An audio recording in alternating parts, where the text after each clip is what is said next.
कहानी में आगे बढ़ते हैं। आगे हम पढ़ने जा रहे हैं द्रोणाचार्य गुरु कैसे बने।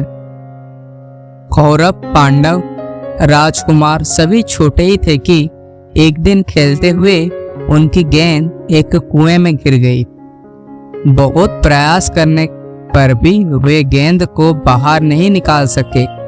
कुएं से थोड़ी ही दूरी पर उन्होंने एक दुबले पतले ब्राह्मण को देखा। वे प्रौढ़ व्यक्ति द्रोणाचार्य थे। बच्चों ने उनके पास जाकर अपनी बात रखी और सहायता की याचना की।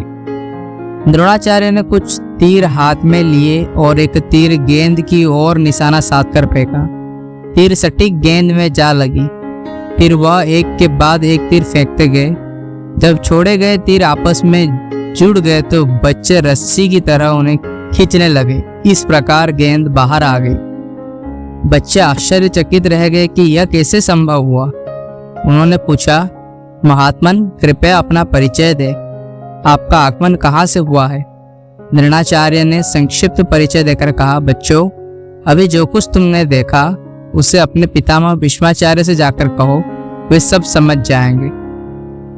सभी बच्चे अपने पितामह के पास तुरंत दौड़ते हुए गए और उन्हें पूरी घटना बताई। भीष्माचार्य घटना सुनकर आनंदित हुए।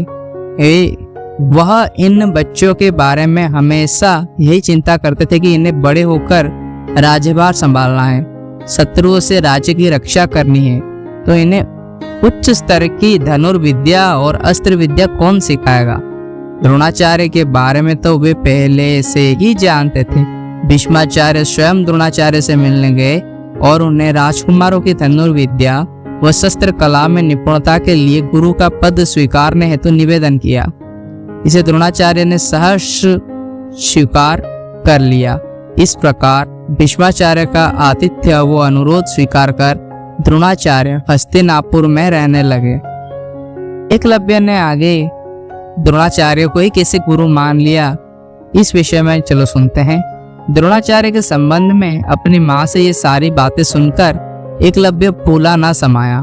उत्साहित एकलव्य ने कहा, माँ कितने भाग्यशाली हैं ये कौरव, पांडव, राजकुमार।